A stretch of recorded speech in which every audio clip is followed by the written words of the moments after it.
it was a very much a true friendship layer of like, let's just like make videos and collaborate. And David obviously gets tons of value out of his friends by being sort of the cast of his videos, and his friends don't make money from those videos per se, but they get the opportunity to then go and create their own content. And so that's like the purest form of it.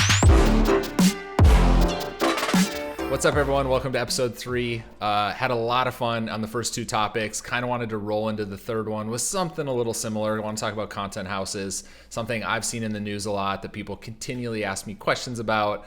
So hopefully you guys are liking these topics. I would love to, and I know Blake and I would love to see things that you guys want us to talk about that revolve around the creator community. I promise we will eventually have guests, but we want to get our flow, get our rhythm before we have guests. We'll do a little quick intro again. My name is Reed. For those of you who don't know, that didn't see the first few episodes, I manage a lot of YouTube creators, guys like Mr. Beast, Preston, Typical Gamer. Been in this space for about 5.5 years. Started with Dude Perfect and, got obsessed and haven't looked back. And also we have Blake. Yep. Yeah, I'm Blake, investor at Ludlow Ventures, and yeah, I spend a lot of time in the creator and gaming space, mainly out of personal interest, but we invest all over the board, really early stage investments. And yeah, I mean, we have 100 plus companies in our portfolio. So all across the board in terms of types of companies. What are some companies that you guys have invested in around the creator ecosystem? Ooh, we're investors in a company called Stir that's doing like financial products for content creators. We're investors in U2s, if you're familiar with U2s. I think everyone can probably see all of them behind me. I got 37 of them. That's another story for another day of how we ended up investing in that company. We're investors in 100 Thieves with Nadeshot and what he's done. Trying to think if there's any other top of mind that we've invested in this space, but we also were small investors in Streamlabs, and so I mean we've invested in quite a few in this space, and I'm always looking for more opportunities to invest here. We'll get to the 100 Thieves, I'm sure, down the road. We'll probably have a guest on for that one. I am curious though, because we're very involved with U2s. Was it actually a vinyl company when you guys invested, or did they pivot? I mean, this is like the 7th pivot for this company. Oh, it's pretty incredible. I mean, it was not at all what they initially set out for, and so it's been really awesome, and they really found something with U2s, and it's been incredible to watch them execute. I mean, it seems like literally every single major YouTuber has a U2s at this point. If you don't have a U2s, why don't you have a U2s is the question. I think exactly. You're right, man. For between Twitch and YouTube, they've hit most of the market. I don't think I've seen a David Dobrik U2s. They have a Jonah U2s, though. They do have a Jonah U2s. Felix, so PewDiePie, did his own. Yep. So that one, I remember. Dude Perfect did it. So they have hit most of the market. Those guys are doing great. Yeah, it's really impressive to watch how they've navigated this space. So this is the topic that we wanted to actually talk about. It's content houses. You've all seen it in the news. Some of the most notable ones: Sway House, Hype House, Team 10. We want to get a little bit into the business model, why we think it works, some things and some reasons why it doesn't work and it hasn't worked. So that's kind of what we want to start with. So Blake, Hype House, Sway House, we're seeing this in TikTok. Definitely not the first iteration or wave of content houses that we've seen. In your opinion, who's someone that is doing it right at the moment? Oh, wow. It's a really good question. I think it really depends on the intent. It seems like a lot of these content houses are doing it is just like, let's really all just collaborate and we'll try and just make as much great content. We'll all blow up together. I mean, as you probably have seen with Hype House, like the biggest stars ultimately just leave. But I think right now the ones that have done it the best, and maybe I can't even think of anyone that's doing it amazing right now. But if I look back at sort of the earlier days of YouTube, I think Optic was probably the best example, or maybe FaZe right now is one of the best examples where they still have kept that core. FaZe New York House was very iconic in the early stages of YouTube, and I think there's still a lot of that's still shown. I mean, Clout House and all of that, they've always done a really good job of keeping that core together. It really depends of how you define success, because you could define Hype House and Sway House as massive successes in the fact that they are doing really well and getting tons of engagement and tons of talk about it. But like from a business model, it's unclear which of these is actually like the best way to do it. So I'm curious to get your thoughts on that. So I've heard a lot of pitches about content houses over the last 5 years. And the one thing that stays constant is everyone wants to turn it into a media company. That's everyone says this to me. I think Hype House has now realized that this is just a place for people to hang out. They tried to do the business thing, didn't go as well as they had hoped, but everyone, and this was starting with Team 10, even actually going back to Team Crafted, who if people listening don't know who Team Crafted is, it was like the early stage Minecraft YouTubers. Sky does Minecraft. Wow. I think Universe, Jerome, like all the OG guys, right? And they lived in a house. It was like the first iteration of a content house. They ended up obviously breaking up and going their separate ways like most content houses do. But this is kind of the constant, is like, how do you turn a content house into a media company that actually has revenue? That's not just a place to hang out. That's not just a merch company. I think that's the thing that I've found interesting, is trying to watch some of these houses pivot into that. FaZe probably is the best content house or content team, and for me, like, kind of I like to judge these of if FaZe or if Optic back in the day or whoever today has the power to find someone that is not well known, that is maybe streaming, playing video games, bring them into the house and instantly make them a star. I think that's what content houses have done very well. That's what Team 10 did very, very well. And that's what FaZe has now. They have like the power to grab some random streamer off Twitch or someone off YouTube who nobody really knows outside of maybe a couple thousand people, and make them a success on the first day within the content house. So if that's how we're judging success, then I feel like there's a lot of good examples.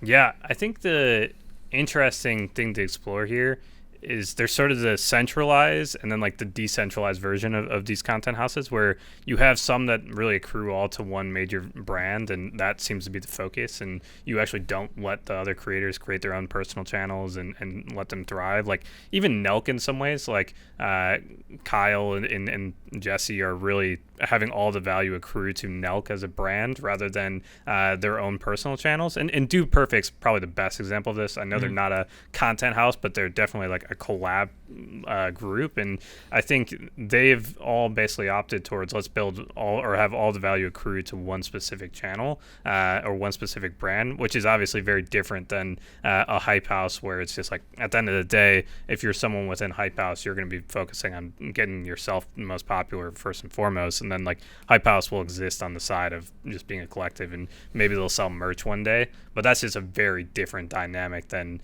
having all the value accrue to one specific brand. And I think that's something that we're going to see more and more of, like this bifurcation of some people realizing there is a ton of value in just pulling all of our resources and time into one specific thing versus all of just investing in our own personal channels. Because I think that's why they ultimately break apart, is the one person just ends up blowing up and they're like, okay, I'm out. Like there's no need for me to stay in this. And you saw with Addison and Charlie and Hype House, and I'm sure we'll see more within all these TikTok houses. Yeah, well, the ideal scenario for Nelk is, and probably Dude Perfect, to be honest, and they made a conscious decision early on that this was a team thing. This wasn't an individual thing.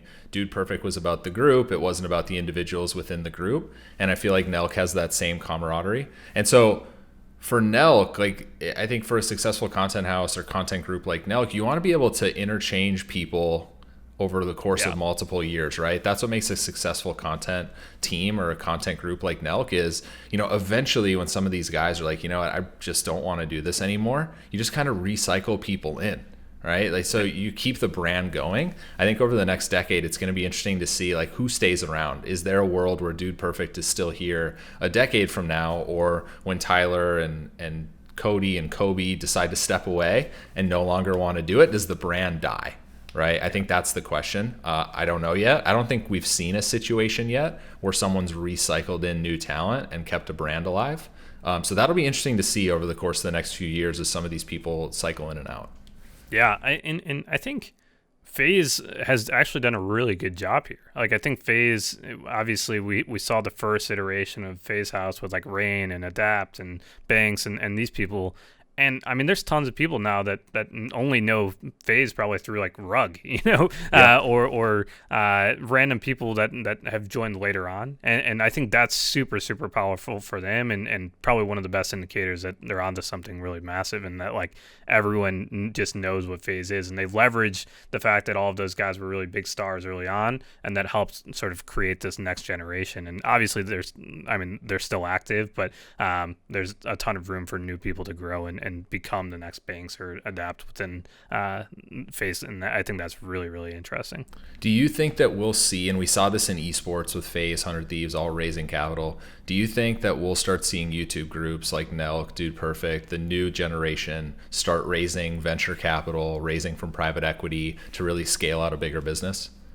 Yeah, I think the ones that are thinking about it and building a bigger business, like I think a lot of these creators aren't really thinking about building a bigger business until they get to 10 million subscribers, and then they're like, oh wow, there's actually something much bigger here, and there's a lot of different ways to use our brand. And so I do think there's going to be some broader play here. I don't know if it looks like venture capital, or if it's more like private equity, and maybe there's like a roll up of a bunch of these channels or something like that. But probably the best example, and they're not on YouTube, but Barstool Sports, where you had the Churning Group come in and invest there and help put a business team around it. But it sort of just shows the power of the individual or personality driven companies, and what can happen when you build really interesting like products and services that go with it. Churning Group built out like an entire sponsorship team that's really crushed it there, but we've now seen they've gotten acquired by Penn, and they've launched their own sports book. And so it's not hard to imagine Nelk one day doing the same thing, or one of these brands that has a real big cult like following around it, and they are really personality driven, where people are bought in, that we're going to see more and more of that. That feels like a no-brainer. Yeah, it's been frustrating for me to see the lack of innovation for some of these content teams that have gotten so big. Why hasn't FaZe launched their own consumer products yet? Why hasn't Nelk launched their own consumer products? hopefully they're both working on this right now, and if they're not, then you better get to work. You better get to work, or at least find someone that can help you launch these, because there's just a lot of power there to build an actual business with enterprise value that isn't just tied specifically to the brand that'll fizzle away, right? This isn't YouTube merchandise. This is building a consumer packaged goods company that actually has some type of value associated with or without that company there. So I hope that we see a little bit more of this. I don't know if we will in the next few years or not. I'd imagine some of them are working on it. We've seen a little bit of it. But the content space for me, at least with these houses, is, it started with Team 10 trying to build this media company, and it's really kind of turned into the whole TikTok, hey, it's just a house to hang out. I don't know which one's the better model. I'd love to get your thoughts on like how should these be structured? If you were thinking about building your own content house, like how would you structure this business? Yeah, I mean, it sort of sucks that Team 10 blew up the way it did, because I actually think Team 10 in a lot of ways got some things right, and this is probably a controversial take, but I think that, like, from my understanding, Team 10 was pitched as, hey, I'm Jake Paul, I'm blowing up, I'm going to go and help blow up other artists or like other creators, make them famous, and because I'm making them famous by bringing them into Team 10, I'm going to see some upside in that. And obviously, like, that's a really big gray area within YouTube and just the collaborative culture that has happened organically.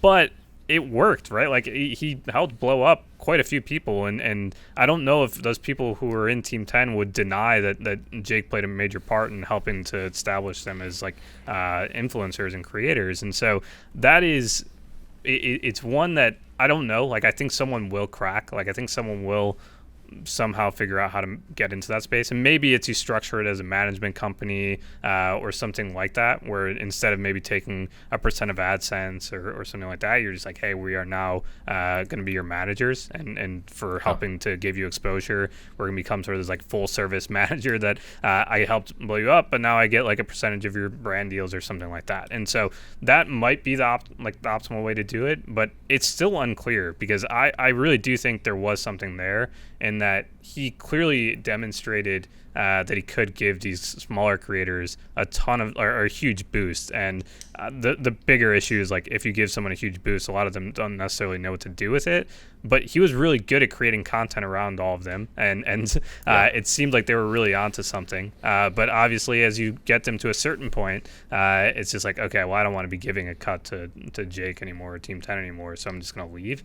And so I'm always curious, like, is someone going to figure out how to do this in a more, I don't know, safe or kosher way within this ecosystem? Because that feels like a really big opportunity. I agree with you. I don't think they got it that wrong in terms of how you structure this business. You know, I know Jake, when he did this, the track record for blowing up talent was actually very good. There was a lot of people in Team 10 that had very successful careers in Team 10 and still, you know, are full-fledged content creators today, taking a percentage, you know, of that person's, I think, everything, right? Not just sponsorships, merch, AdSense, you name it. That model worked. It worked really well. I think people then, and this kind of always happens with talent, is eventually, like, say you blow someone up, you know, talent always gets leverage. Yep. Always. Talent always has leverage, right? And I think some of the, you know, creators in Team 10 eventually got leverage and they were like, I'm out. I'm going to go do my own thing. But you saw, like, a lot of people that left Team 10, they kind of had that decline after they left because they no longer had Jake, who is, you know, back in 2017 was a machine at creating vlogs and content and really sucking people in. I was guilty of watching, I think I watched every single Jake Paul video plus Logan video in 2017, like everyone else. He was very good at what he did, and he was very good at putting it out on a daily basis and then putting everyone in the house in that vlog. So I don't know how I would structure it differently if I was to build out a company like that. I think you're right. They probably should have built an internal management company. If you were going to build an internal management company, then you need to build like best in class services too. You can't just be like, here's your manager, talk to him for all your needs. It needs to be like, here's your merchandise team, here's your management team, here's your operations team. Like, you need to actually build best in class services so they think and they know that they're getting the best that is out there and they want to stay. They're incentivized to stay. That was probably some of what they forgot to build, was actual infrastructure to keep talent incentivized to stay within the house and to keep blowing people up. But at its core, I've said this a lot, Team 10 was a great, it was well executed. They just did a few things wrong late. I don't know if it's still around or not, to be honest. Yeah, I don't think it is, but I'm not sure. The thing that I'm curious about is, like, well, we've seen this dynamic play out time and time again, where like the talent gets bigger than where it's at, or like the initial thing that blew it up. But we saw it with Barstool recently with Call Her Daddy, where they were like threatening to leave. There was this whole story around it, and then like Dave Portnoy from Barstool like stepped in and was like, hold up, I'm like, I helped blow you up, I helped make you successful, I gave you a huge platform, like, and now you're gonna turn your back on me. And like, if you're interested and want to dive into that story, it's super interesting to see how it all played out. But I think in Jake's case, he probably would have had to go on offense as well. And when these, I don't know, creators were going out and saying like, hey, Jake is like screwing me or whatever. But the truth is, there's tons of creators right now that are smaller that have sub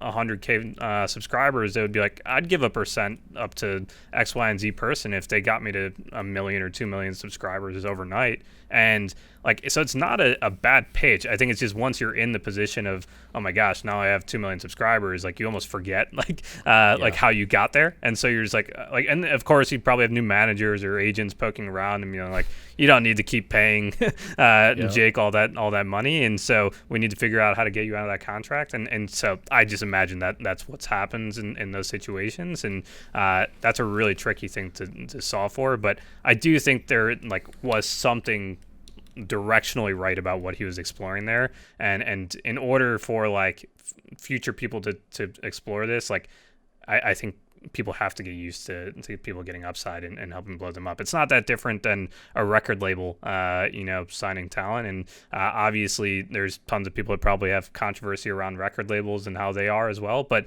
there's a reason why they exist and have existed for so long, is because they are actually helping distribute and pour marketing resources and all of that into helping someone blow up. And so I think there will probably be a label equivalent within the YouTube space. And I always thought of Team 10 as sort of that first iteration, but for a bunch of reasons, it failed. Well, and that was kind of the first, like, MCN was where, like, the music label of the creator community was, I think, how it was pitched. And at its core, like, even the MCN was a very good business model, right? But what they didn't understand is once you get to 1,000, 10,000 creators, you can't service everyone. You just can't. Yeah, especially with a team of 200 people and having 50,000 creators, I think was what Fullscreen. I think they even had more creators than that. Those companies just became like, who can get the biggest and who can scale the quickest to eventually sell. And they lost the underlying philosophy of like, let's help creators grow and like, let's be their network and their label. And that's kind of where this thing flew off the hinges. And it's what we've seen with content houses and why some of them have failed. So it's been really interesting, especially from my point of view, talking with certain clients of ours, like, okay, how do you treat talent? Like, what do you do once they get to a certain point? But I would imagine I could go out and find a lot of people that want to be content creators and want to be YouTubers. They would probably give up 50, 60, 70, 80% of all their earnings if they knew that they could latch onto a massive creator and would have a successful career and could do this for the rest of their life. So I think it's only a matter of time before someone figures this out and actually provides value. And they're going to take a hefty percentage. They really are. And there's going to be talent that blows up through those like we've seen before. And it's going to get ugly. But people are not going to stop doing this. I still think it's a solid business model at its core. We just have seen a lot of people fail at it, but that doesn't mean that people should stop doing it.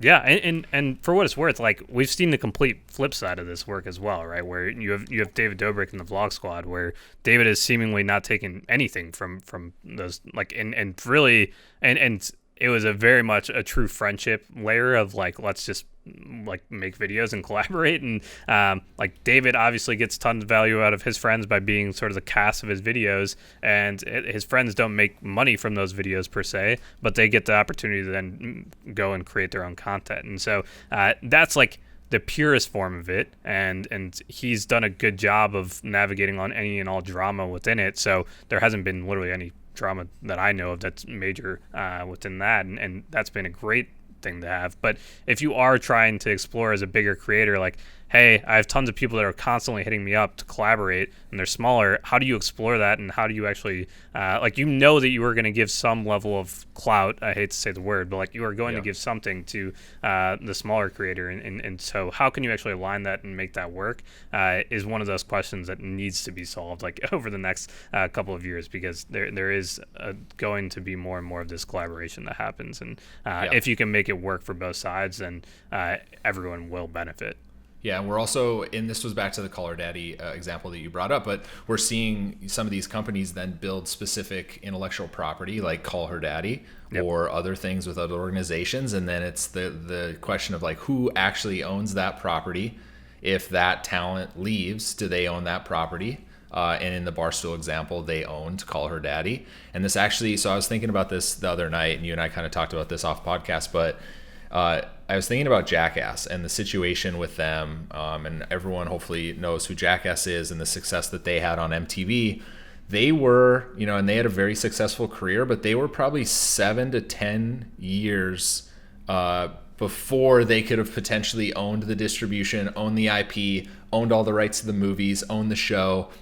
Where, when they started to blow up, I don't even think they blew up. I think it was a situation where MTV kind of found them. Right. And assembled the crew and then completely owned the property, which I'm thinking is the case. And I'm totally guessing. I don't know if MTV. Yeah, I don't know the inside story either. Yeah, I would imagine that they own it. And then they brought in a production company, and the rest is history.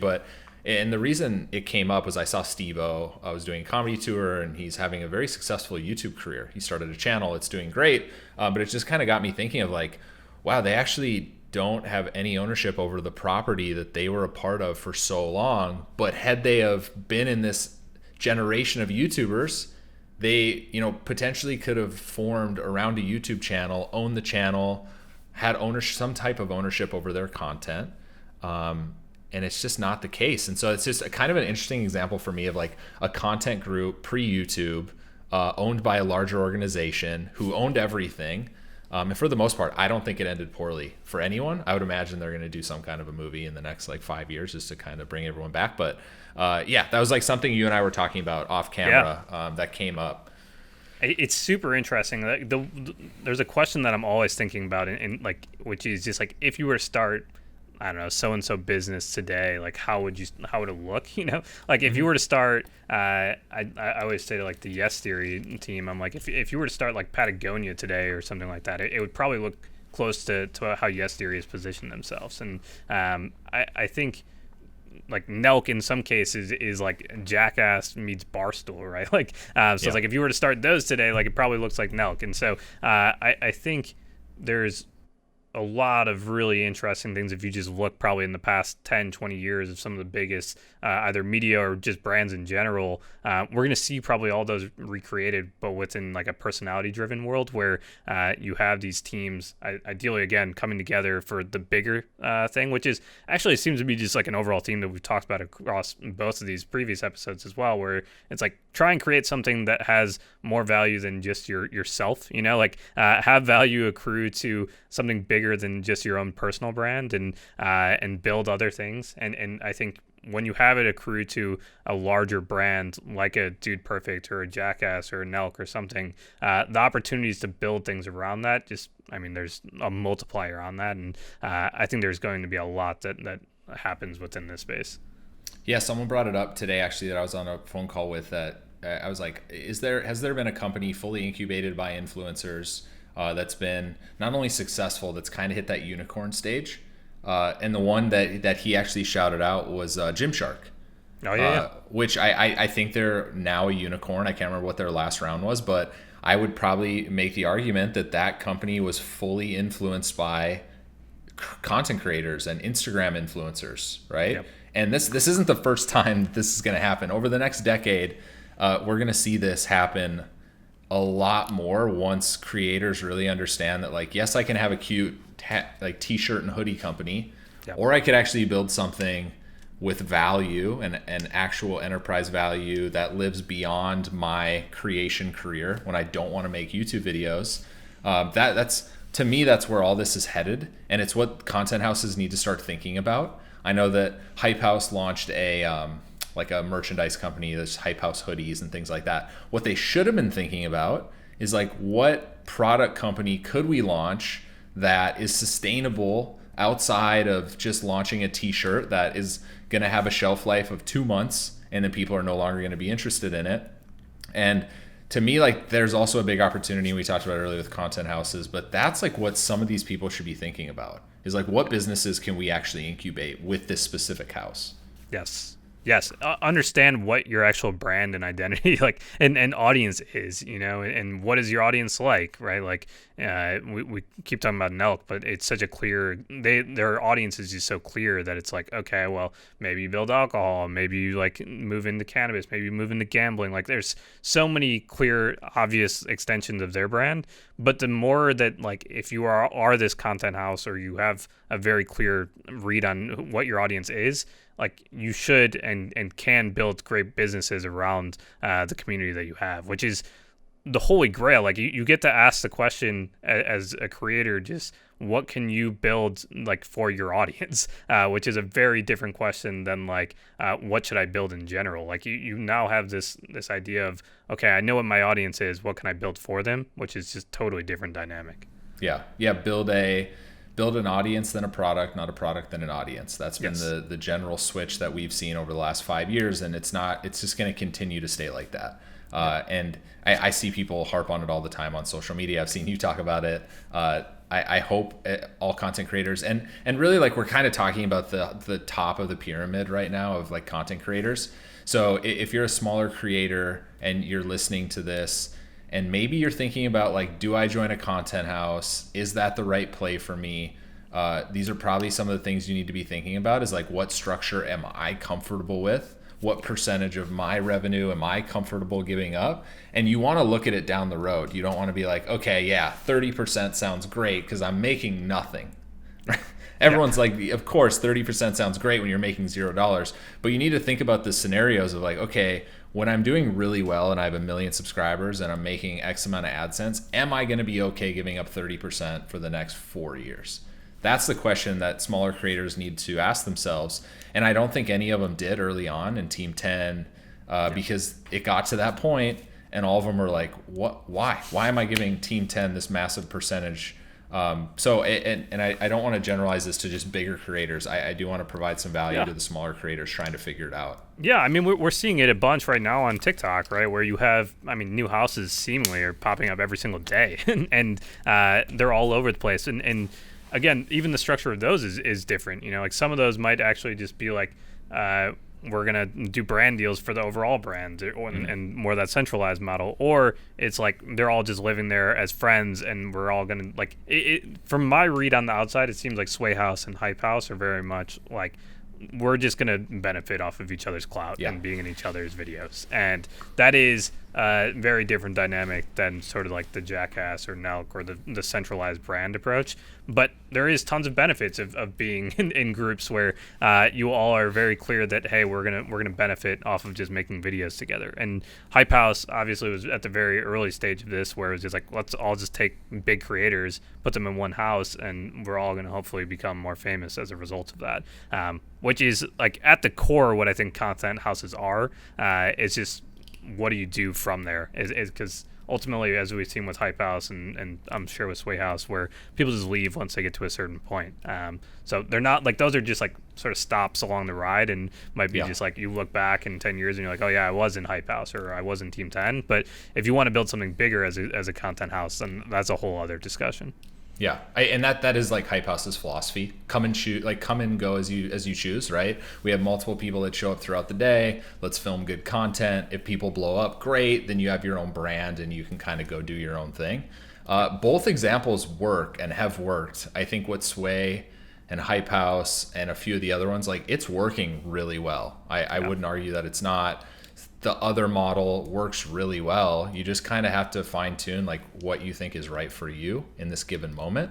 I know that like what Jimmy has is very similar to what Nelk has. Is like, we're building the brand, like we're building the Mr. Beast brand.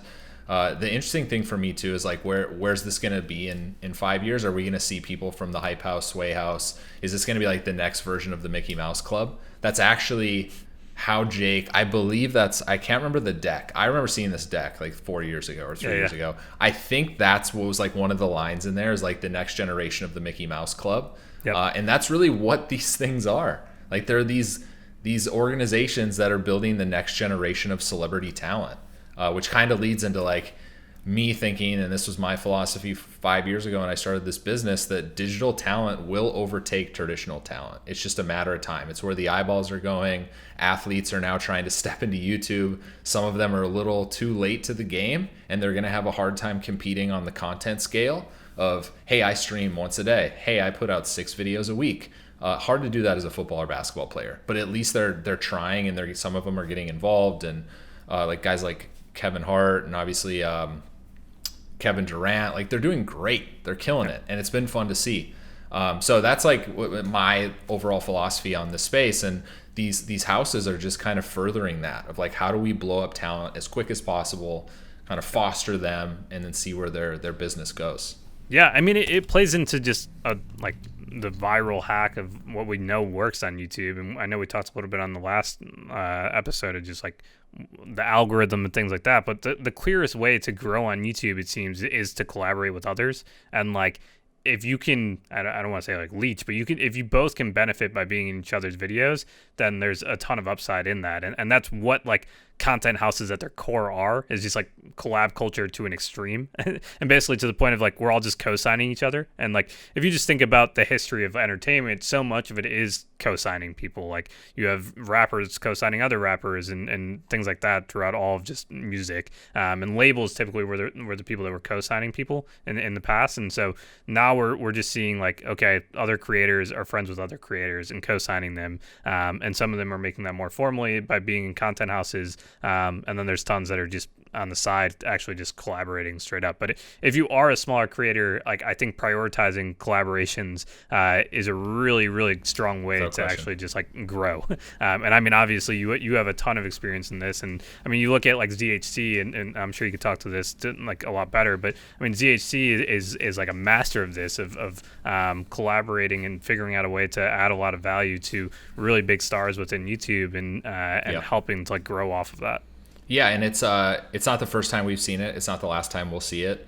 Zach, ZHC, everyone thinks he blew up out of nowhere, like most people do. Like, he was creating content for a long time before like he hit this niche and it did well, and he's like, all right, time to double down. So if you're a smaller creator, if one of your videos pops off, you should probably be like, I need to film another version of that video because my audience really liked it.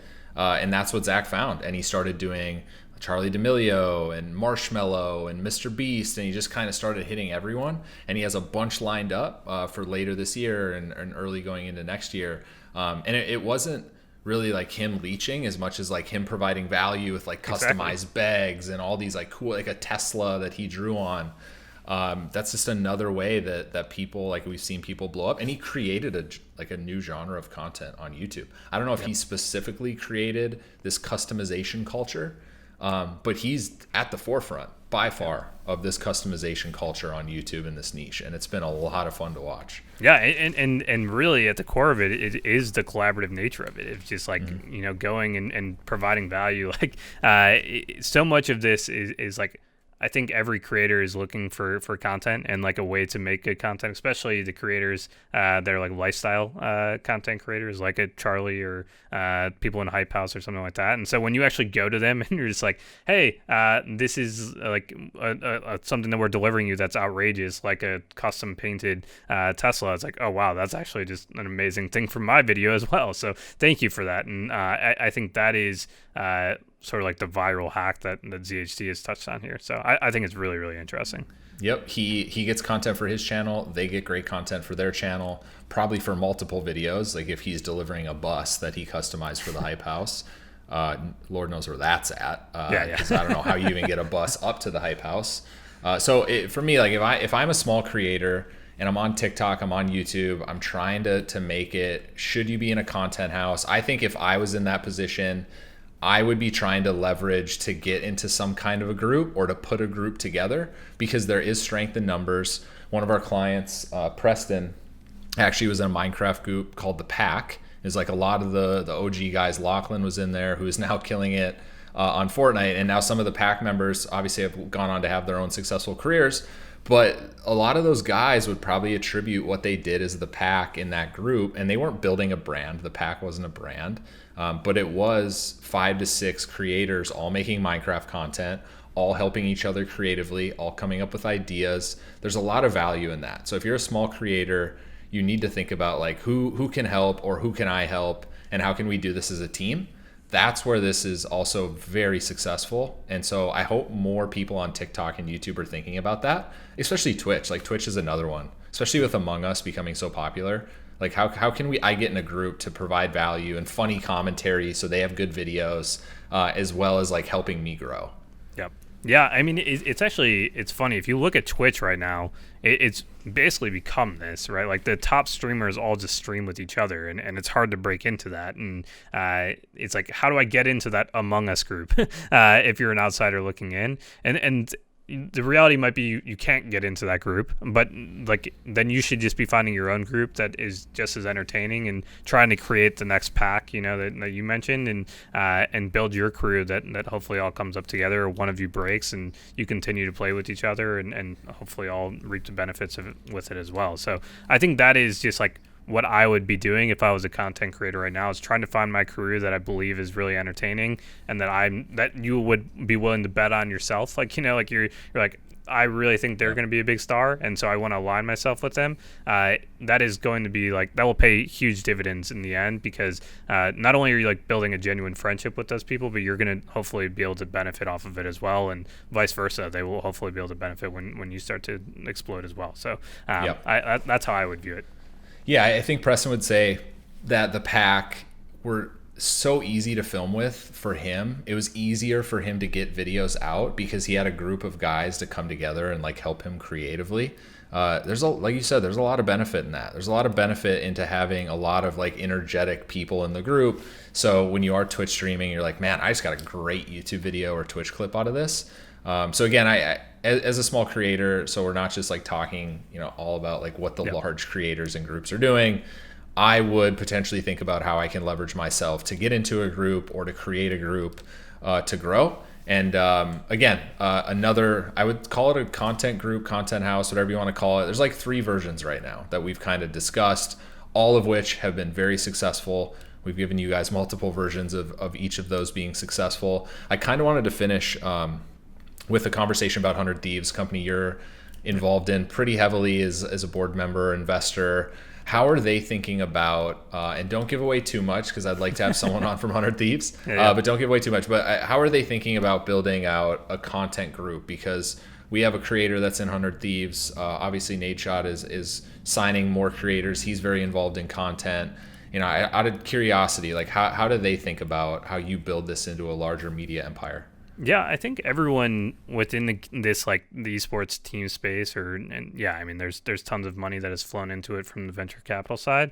I think everyone is trying to figure out what is the best way to approach this, right? You have some teams that are signing just pure Twitch streamers and just like, hey, we're just going to hopefully benefit off of you being a part of it. There's like, I don't know, more of maybe the phase approach where they're signing a bunch of talent, helping them blow up. I think 100 Thieves is in a really interesting spot where there's sort of 2 angles. Like one is they are signing some of the bigger names like Nico and Courage and Valkyrie and Brooke and those people. And then you sign maybe some of the smaller names, help hopefully them grow as well, like the Mob, if you're familiar with them. And then hopefully within that, what you touched on earlier is something that I think is what they've experimented with a little bit, is just like, how do we create really compelling content around these creators and treat them almost like they are talent within the broader ecosystem of 100 Thieves, and like, hey, let's create maybe new IP of this is a show for you or something like that, and hopefully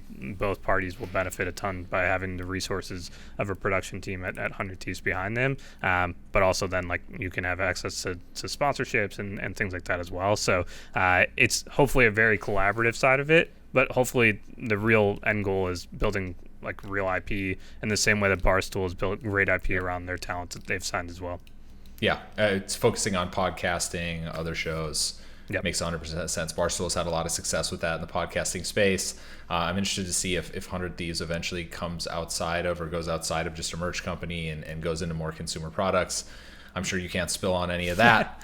But guys, would love to, for everyone listening, put in the comments like what you guys want us to talk about. We love talking about the creator space. This is something like content houses is something we're passionate about. Obviously, Blake and I, have done a little bit of research on this space and have been involved in, some different content houses over the years. So if you want to hear about any topics, comment on it down below. We're going to start having some guests on. I got to start pulling a few people in over the course of the next few weeks. I know Blake and I have like a list of people that have reached out to us that want to be on the podcast. So we'll probably start cycling some people in. I don't know if it'll be next episode or the week after. Also, if you guys like to see anyone on this podcast, just throw them in the comments. But yeah, guys, thanks for listening. Blake, anything? No, thank you. Thank you for listening. And yeah, feel free to comment if there's any people that you want us to have on or if there's any topics you want us to discuss. But yeah, thanks for listening. All right, guys. Thanks.